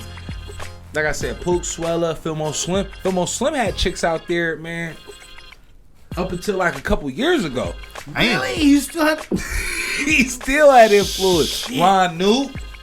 Rest in peace, Ron Newt. Ron Newt. Jay Valentine. That's Jay Valentine dad. Right? Yeah, he was a pimp. He was a pimp. And I'm talking about he was pimping up until damn near he passed away. Damn. Real talk. Real talk. So Ron New was an old school like pimp, gangster Mac. Frisco got a lot of gangster Macs like you got Lil Darryl in Oakland. But so Ron New, I forgot his name. Quinn rapped about him. He's a Beasley. I forgot his name, but he always with Lil Darryl. His Instagram name is D Rooted. I forgot his name right now. I can't remember his name. You gonna hit us back with it though. Right. You want to find out? Follow. He's a James Beasley. James Beasley. They used to be like gangsters, hustlers, a little bit of pimping. But yeah. Let me throw it under the table real quick. What's that? Damn. Favorite Frisco rapper. Ooh. Well, for me, it's Quinn. That's easy. It's Quinn. My favorite. I'm not gonna say best, my favorite is probably Quinn. Yeah, probably Quinn. Cause I worked with Quinn. I really got Done to know him. Done deal. Yeah, Right. Mike was part of the original Done Deal family. Done Deal Entertainment. Yeah, that's right. Yeah, Done Deal family. People don't know about that. Right. So I worked with Quinn. Shout out to Chucky. Chuck. Yep. Big shout out to Chucky doing his thing on with Nick Cannon. Yeah, he is doing his thing. Incredible. Incredible. JT the Bigger Figure still doing it though. JT he the nigga. JT the Bigger Figure is like our godfather of or I would say Forte. JT was like instrumental in. He was producer. He had all the equipment. Connects. He had the connections. He had the gift of gab. So he knew how to be in front of people and talk. Forte is probably our most senior rapper, or him or Huey MC. Dude, yeah, he been. So Huey MC been rapping a while. He wasn't a rapper though. Hey, Herm, yeah, he was. He just talking spoken word. Yeah, he just talking. Right, but he sold a lot of records doing that. He sold a lot of records. He put a lot of people on. He put a lot of people on. RBO Posse, of course. Selsky and them, but probably Quinn is probably my favorite rapper. Quinn and Mess, even though Mess was fucking up and bullshit and doing what he rapper wise though. Rapper wise, Quinn is probably my favorite rapper. Yeah, easily. Well, your boy, your boy. I forgot about your boy. That's kind of like my partner. Like, so I don't look at your boy. When I think of your boy, the rock star, why be the rock star? I think of like Kevin Federline's album. Well, not you know, these those who don't know K-Fed.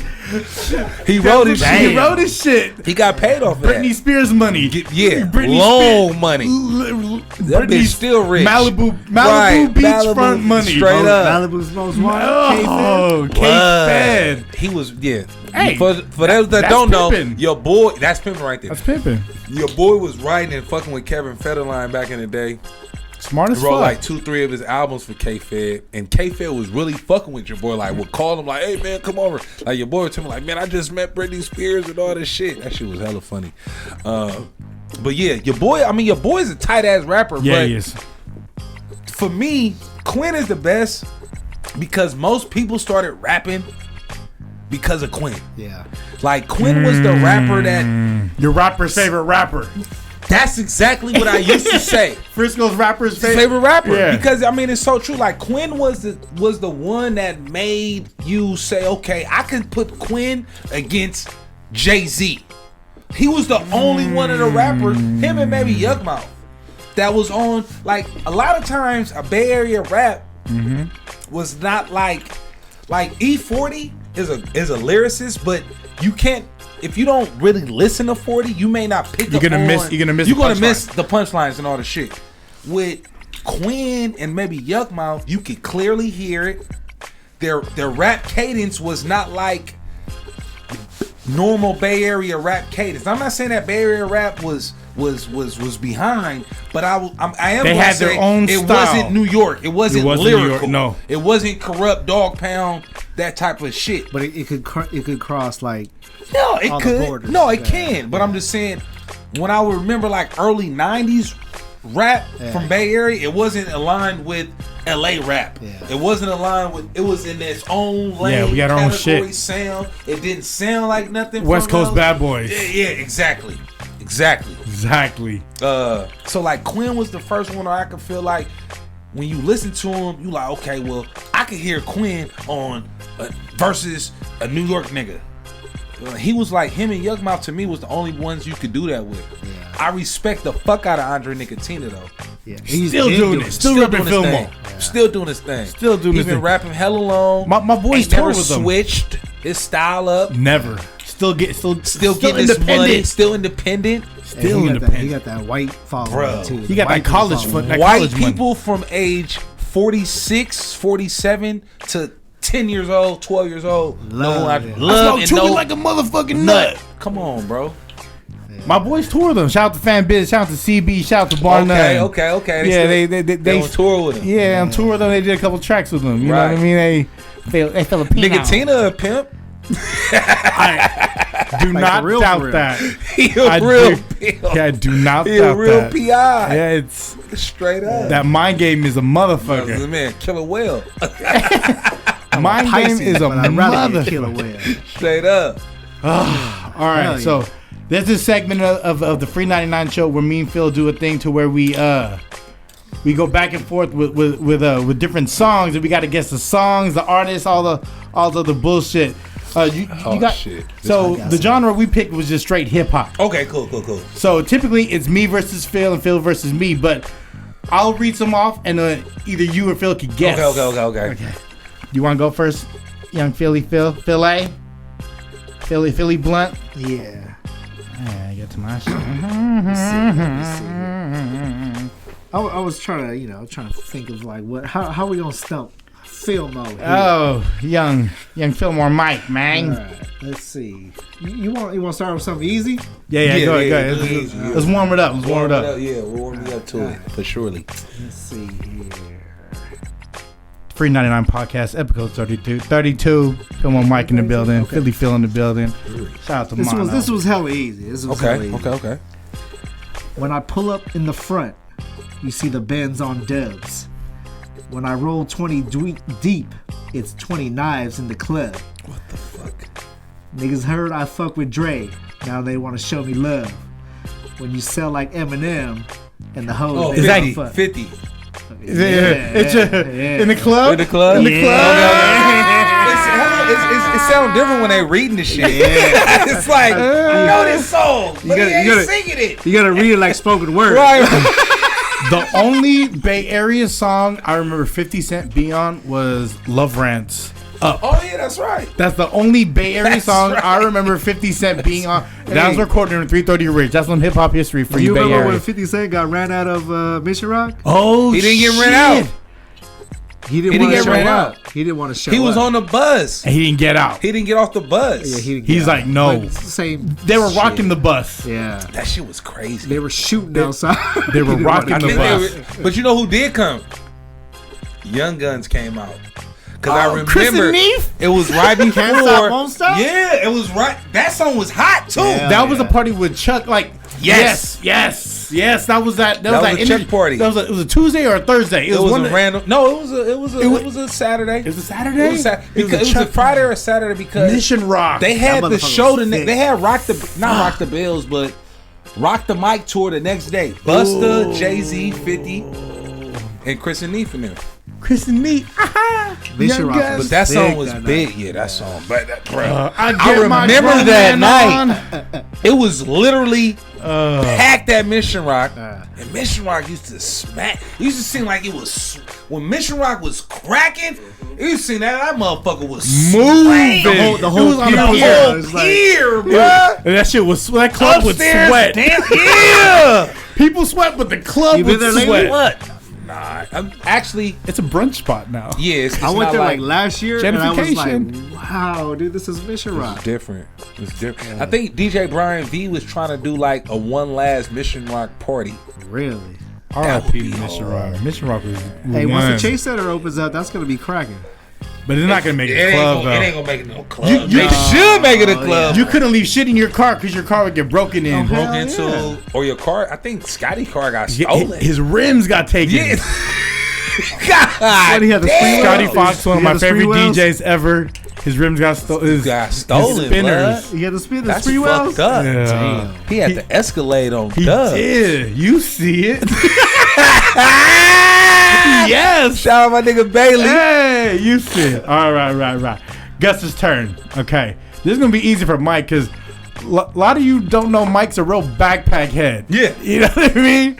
All right. Oh, yo, from the first, from the last of it, delivery is passionate. The whole ain't the half of it. Vocals, not the math of it. That's Mac Dre? Projectile, them that blasted with accurate assassin shit. Me and blank close like Bethlehem and Nazareth. After this, you be pressing, rewind on top your master disc, shining like an asterisk. For all this, we be gathering, connecting like a roundhouse from the townhouse to the tenement. Cause all my Brooklyn residents, heavy regiment. Oh, that's Mos Def. That's Mos Def and Talib Black Star. Fucking definition. 1, 2, 3. Mos Def and Talib Kweli. Yes. Yeah, I forgot that one. Master Alliance and hip hop. That was hard. That's still one of my favorite songs. Music, that was good music, and that was a great music video. Ooh, that video was hard. That was drinking the water. That was hard. That was a great music video. They did some good videos. 1, 2, 3. Okay, that was good. All right. Fill A. All right. Let's see here. Shit. Okay, this is an easy one. Let's go. I'm a nice dude with some nice dreams. See these ice cubes? See these ice creams? Eligible bachelor. $1 boat. That's withered than what's spilling down your throat. It sounds so funny. Like I know it, but I can't pick up the rhythm. The phantom exterior like fish eggs. Okay, rewind it. Go to the front. Suicide wrist red. Yeah. That is Pharrell. Suicide wrist red. Nice dude with some nice dreams. See these ice creams. See these ice creams. Yeah. What's that one? Yeah, that's right. That's a good one. What the fuck's that song called? That's a good one. I forgot the name of the song. Drop It Like It's Hot? Yeah. Drop It Like It's Hot. There's a meme where it's a girl leaving a voicemail for her boyfriend, like, hi, I'm just calling to let you know that I miss you. And,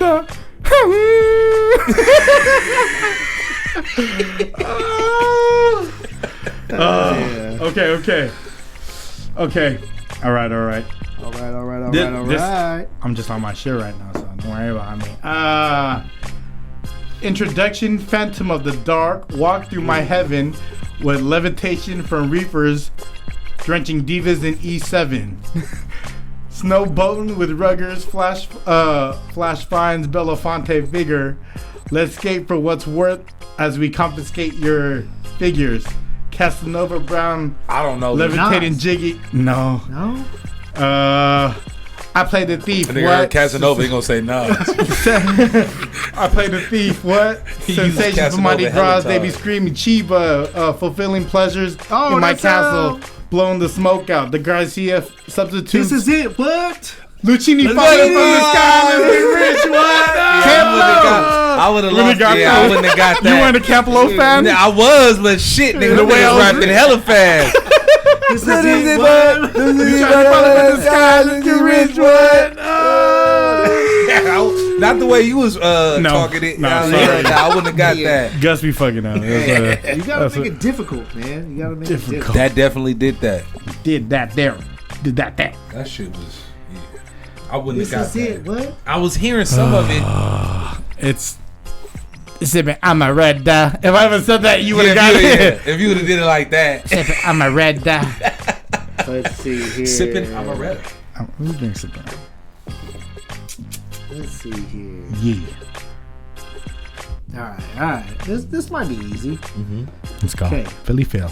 Cutie the Bomb met her at a beauty salon with a baby Louis Vuitton under her arm.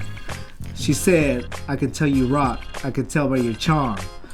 Far as girls, you got a flop. I can tell by your charm and your arm. But I'm looking for the one. Have you seen her?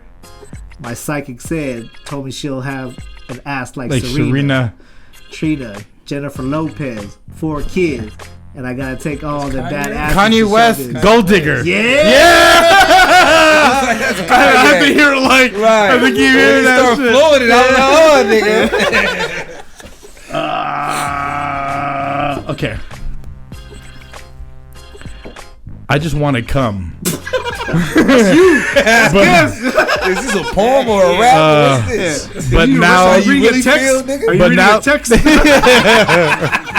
Hold on. Wrong screenshot. Hold on. Wrong one. I wasn't gonna come, but now that I'm here, I'm glad I came. This club's the bomb. Green's got a big cooler of drink. He gives me some. And then I step to bitches with game. We try to run up in these hoes, but they don't even know their name. They have no bra, no panties. They never say no. They just hyper out and go. They go all the way home. I'll just wait. 'Cause inside is too much stuffy. Gotta find some pussy. The club doesn't close till 3. And if you're looking for me, I'll be Beyonce? Sitting in front of the rod, drinking and smoking some weed, checking out the bitches, trying to see what I can see. Devin the dude, trying to see what I can pull. Oh! Cadillac, is that Cadillac 79? I'm trying to see what I can pull. Oh, that's trying to see what I can pull, yeah. Shout out to Devin the Dude, who only had one track on the Chronic 2001 album. Ain't no fun. Devin the Dude is so hard. I just want to fuck. I went to a Devin the Dude concert and started crying. I think he did you fucking. Cried. I swear to God, he was up there doing. I think Anything Is Plenty, man. Anything is plenty, man. That's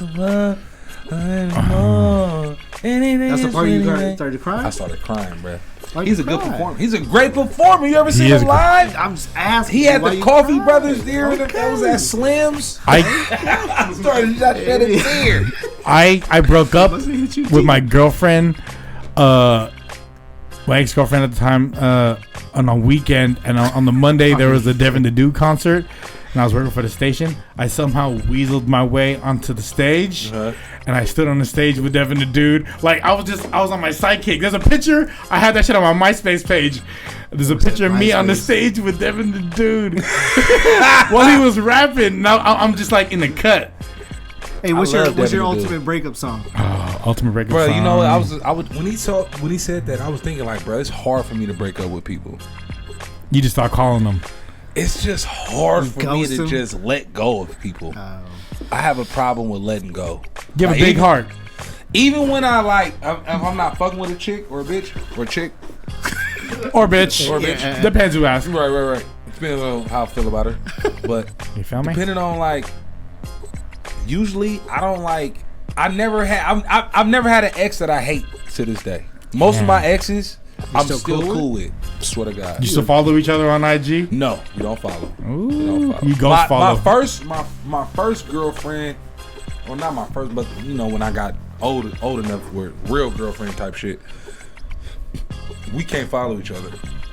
That's a real girlfriend. We could talk to each other, but we can't follow each other because I think because we still kind of like each other. Oh, is that the backup plan? I ain't gonna say that.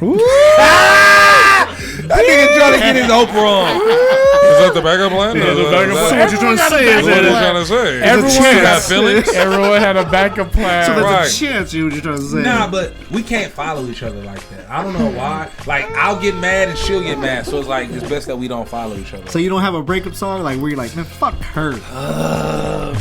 Is it I Don't Want to Know Mario Winans? I don't want to know if you take me, keep it on the low.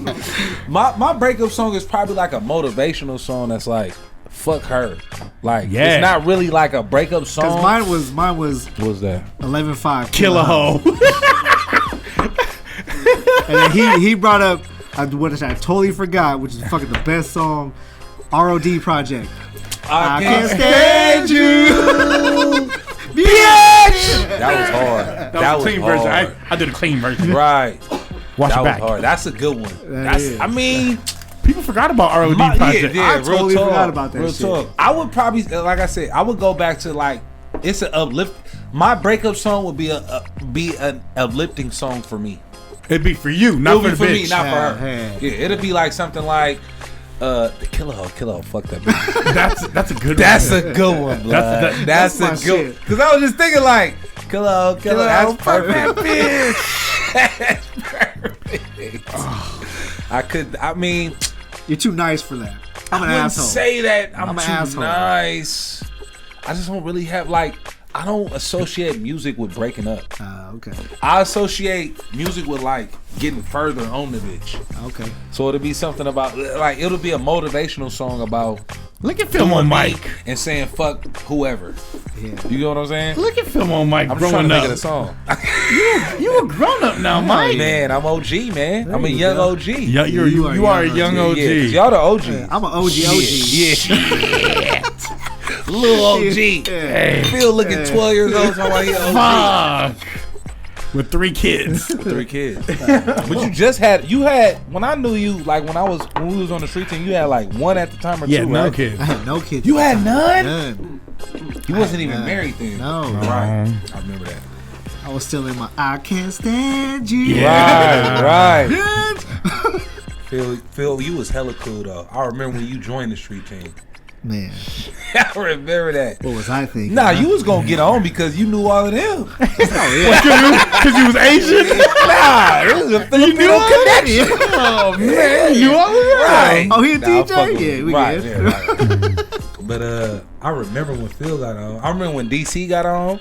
I remember Darrell. I remember I put Shay on. You did put Shay on. I put Shay on. Who gave Shate-Ron with the red Mustang. Yeah. Shate-Ron. Yeah. Like that wave, it was all Fillmoe. It was Poncho. It was Chi-Chi. It was Chi-Chi. Black Mark.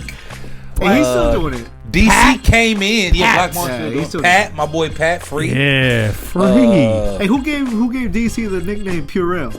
That would be that was Alvin. That was Alvin Dejos. Wow, that's hella funny. It was Purell, and then he called. Is that your car? No. He gave Cuddy's name was Nostradamus.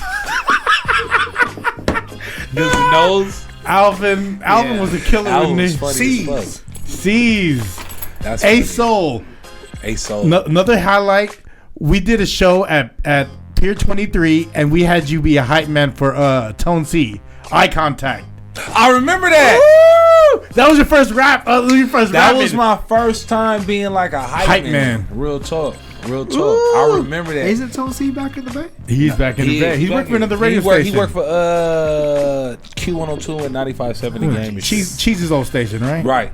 Right. What's up, Cheese? OG. She put me on. She got me into KBLX. She fired me from Camille. And then I'm like, Stacy, man, I'm trying to get back. And I was like, well, I need some people at KBLX and Q102. Won't you come over? And I came over. She put me on instantly. No, I didn't have no interview or nothing. She put me in contact with Kimmy Taylor, which is a assistant PD at KBLX now. The main PD is Elroy Smith. Elroy Smith is the main PD. Do you remember? Because we both did promo work for Gino. Shout out to Savage Marketing. Definitely. Do you remember? Team Why Not? Team Why Not? Yep. Even before it was Savage Marketing. Savage Me. Yeah. Yeah, and then he had a studio on the third Street. And then Ghazi was the engineer there. Ghazi was the engineer. It was Juice's studio for the most part. Juice the rapper. Project Lover? Yeah. No, Juice the rapper. Yeah. You remember that song? Come on, man. Juice the rapper. Yes, I think I have that vinyl still. GUCE. Yep. Yeah. Juice was like the main rapper in there. And I remember Gino had that spot. Ghazi was the engineer. Ghazi's always been a humble, chill dude. But this man, he's fucking empire. He turned into a monster. He's a monster. He turned into a monster. Real talk. I did I EP'd an album for some of the homeboys, and then I had Ghazi engineer it. Like he kind of cleaned it up, and then he pressed it up for us. Yeah. And this is before Empire, right? Ghazi, though, people don't know. Ghazi's smart. Ghazi's type of motherfucker. He's super smart, intelligent, very humble. But like he's patient he didn't as fuck. Come out of nowhere. No, he's been working. He's been a rapper. He's been working all the shit. So it's like been working to see Furious. Him, yeah, that's the whole. That's his family. Yeah, that's the whole squad. That's the whole squad, and he was a rapper. OG. Yeah. He's rich though. Yeah. Furious was fucking. I ain't gonna get all this busy on restaurants and shit. He fuck with Empire, and he's a humble dude. Humble guy. Always says what's up. Always shakes your hand. I think that's their culture though. Shout out to them. He was trying to be a rapper. What's his name? Renee George. Yeah, that's Soul Disciples. Yeah, they all like cut from the same cloth. So it's like shout out to Soul Disciples on Hate. Soul Disciples for sure. Shout out to Gino. All the people that came up under Mike Nice.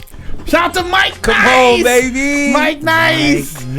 Mike Nice. I don't know if you were there for this, but when the movie Nacho Libre first dropped, Mike Nice had a Nacho Libre costume, and DC used to wear it in the club at 17. Blood, he would wear that to the clubs, huh? You'd wear the nachos for Halloween, though. No, just on the strength.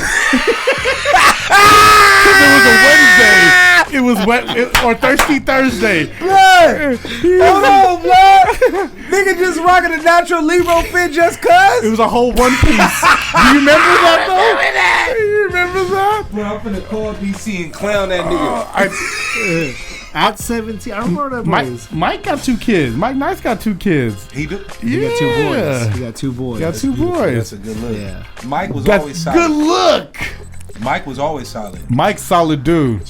He wouldn't pay me quick as fuck, but he would pay me, but it would be like a week later. Or as much as you wanted to get paid. Might be like, man, I don't got the money now. They sending the check. As soon as I get the check, I got you. That's the Asian side.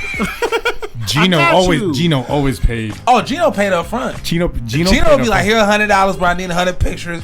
And I got to the point with Gino where it was like, damn, I was getting lazy because the nigga would pay me up front. And then I'm like, damn, I gotta get these pictures. Yeah. This is what before we had to get pictures developed. I wasn't there. You wasn't there? Oh no, I was there. I would get the disposable camera and have them develop. You right, my bad. That's back in the day. So back in the what we talking about right now is promotion and snipes. Pre-MySpace. Yeah, pre-MySpace, before digital marketing and all that shit. You would have to literally grassroots guerrilla market and put your shit out. Trying to figure out their drive, the route. The route to the station. Yeah, you would put up hella snipes on the way to the station. Anywhere you think they finna be, man. So that's a throwback era for real. Mike. What's sir? So this is episode 32, Free99 podcast. Let the people know where they can find you, locate you on all social medias. Man, I only do the Instagram and the Facebook, so hit me up on at Fillmoe Mike, FIOOMOE MIKE. If you follow my story on Instagram, I'm hella goofy. I just like to have fun. I love this motherfucker, and I be fucking around, man. You should follow me. I look for that shit for entertainment. No lie. That's why I know about Funny Look. You know, Funny Look. They got your back. Watch your back, man. For real. Whenever there's a group of hood chicks, she's like loving hip hop. Loving hip hop. I'm surprised they haven't slapped you. I know, man. For real. For real. They be happy as fuck. Like, y'all was in the one in Atlanta. Loving hip hop. That's how you know Fillmoe Mike, baby. And your artist, AK Frank. You can follow him at AK1Frank, AK1Frank on Instagram, and I believe on Twitter. He on Twitter. He do all the shit. Instagram, Twitter, Facebook, all that shit. And you can find him for production. You can hit him. You can hit me up for production. Hey, I made this beat. It's the production team. And then AK Frank is a part of Hey, I Made This Beat. So if you need Frank production, he'll produce live on the spot for you. It's not a problem. Y'all got a studio. We got a studio. You come through, record your shit, mix and master, whatever you need done. One-stop shop. One-stop shop. Yes, sir. Whatever you need. You got parties, so follow you for all the parties coming up. All the parties, man. I got a party on the 12th which is Friday. Hopefully this should drop before then. Origin. Do you do monthlies? I do. I usually do a party once a month at Origin, once or twice a month at Origin. Where's Origin at? Origin's in Fillmoe. It's in the hood. There you go. Yep. Right before you get to Japantown. Is that the old Yoshi's? That used to be something else though, right? No, it's not the old Yoshi. It's down the street from Yoshi's. That's what I thought. Right. The old Yoshi's is now called the Fillmoe Heritage Center. Yeah, at least they're trying to do something. They was trying to do something there. They're kind of like in a hiatus right now because they had a shooting there like maybe 2 months ago. They had nothing to do with it, but it was in the area. In the area, fuck up your whole shit. Yeah. So they dealing with that, but shout out to Uptown Downtown. Yeah. Hey, but Uptown, Yoshi's downtown, really trying to Fillmoe. keep the jazz moving alive. I mean, they tried because it was a jazz club. It was. Yeah. It was. You know they got Yoshi's out here in the East Bay. Oakland. Yeah. Storyville is my favorite Fillmore club. Storyville? Is that a Fillmore club? What's that? What's that? Never mind. Storyville's by you. It was a jazz club though. Fulton. That's why USF is Fillmoe. Yeah. Fulton and Masonic. Okay, yeah, okay. Right by the Papalote. Okay. I got you. Oh, I think that used to be called the Grapevine. Before they changed it to Storyville? Before they changed it to Storyville, it used to be called the Grapevine in like called, the 90s and 80s. Like Club 1324 or some shit like that. Milk is a good legendary Fillmoe club. Yeah. Hey, they closed the McDonald's on Haight. Finally. They closed the McDonald's on Haight. They did? Yeah, they did. Dude. Hey, look at you not knowing about Frisco. Yeah. I drove by there. Well, now on some real shit. On some real shit. Off. Keep this on your podcast.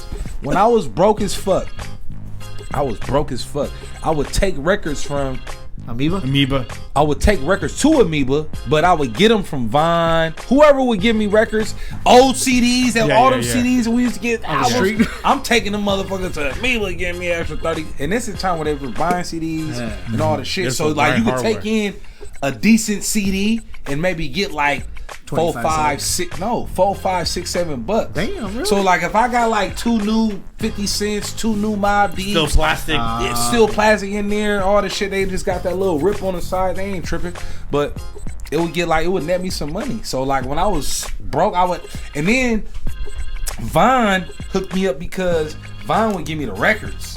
Oh yeah. So the records and the vinyl was worth more. Worth more. So if I had a CD that was worth like 7, the vinyl would be worth like 12. Yeah.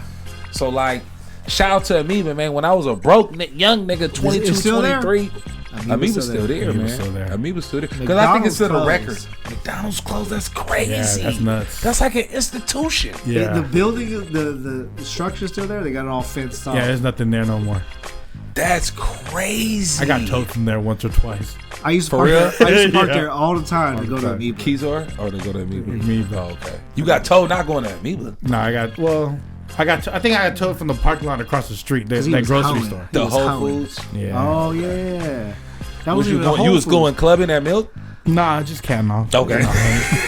Just fucking out. Just fucking up my head. Bro, remember you hit my car? You was like, bruh, do you want to take this $500 or you want to call the AAA? Gus was hot. I said, man, I want the 500, bruh. Gus was like, all right, bruh. I got it to you, though. I got it to you. I'm a man of my word. You're a man of your word. I'm a man of my word. Nah, because I think my car, at the time, what was your car worth? No, listen. I had a Grand Prix. The white one. No, a black one. It was black. But what happened was my ex got into a wreck with my car. And I had a gray door. My whole car was black. Oh, yeah. And the door was gray. Fuck. And so he was probably like, man, this nigga ain't fixed this door. Like, why you want the $500 from me? You didn't get the $500 for the nigga that fucked up your door. What you tripping on me for? But you got it for $500. I got him. No. I hit his car. That was his money. Yeah, he hit my car. I hit his car. But I remember his face. He was like, about that. He was like, you want the 500? He for sure thought I was gonna say, man, just get the car fixed. He was like, I said, man, no, I'll take the 500. You know, it would have been like $200 to fix that shit. But the deductible would have got him. Yeah. And it would have got me. So I just came out of pocket. Right. That's true. Cause it's like you report that shit and it would have fucked us both up. Yeah. You was $500 richer. I was lit. Fan long in the shit. I was all this shit, nigga. I was at Bobo's, all this shit. Bobo Cavari's. I got shrimp and steak today. We eating good, girl. We eating crab and steak, This bitch. fat Filipino hit my car. Fuck. Straight up. What? I think I purposely forgot about that. You probably did. Yeah. I remember this. Because it cost you $500. I forget about it too. Yeah, that shit crazy. But yeah, man, I got that. Hit me up for the parties. If you want to laugh, fuck with me. I'm like I said, Gus, no, I'm a goofy guy, man. I like to have fun. And you're a host for hire, so if you want to MC at your party, yeah, real talk, a real host, man. Real talk. Hey, you should have him host your wedding if you're getting married. Ooh, oh man, me and Black Mark actually do that. Shout out to Marcus. We call it the Bash Brothers. So if really? you're having a wedding, you having a wedding, I'm the MC, he the DJ. And the first one I did, like I was rusty at the shit, right? So like I didn't know like how to like properly introduce motherfuckers and shit. So I'm like, yeah, Mrs. You know you're supposed to say Mr. and Mrs. Johnson. I was like, Kaylee Johnson and Michael whoever Johnson come to the front. Like I was all rusty, but now I'm on my shit. I'm professional with it. You feel me? I'm gonna give you the proper introduction. I ain't MC for hire. Yeah, MC for hire for real. Can I just come hang out? Master the ceremony. You can come. You can knock you a no, never mind. I forgot you. But yeah, you can come through. You know, I'm gonna hang out. Crash. Okay, I'm gonna hang out. Phil, you got anything going on? No. Big Smooth no. no. Smooth no. Yeah, to the no. So I want to do this toast. This is episode 32. Toast to Mono. Toast to Fillmoe Mike. Hey, thank Toast you, to man. Philly Thanks Phil. for having me, man. I appreciate it. Follow us, Free99 Podcast, Instagram, iTunes, YouTube, SoundCloud. Follow, like, subscribe. Email us, askfree99@gmail.com. Shout out to Mono, We Eating Studios. Mono. Peace. Mono Ginobili.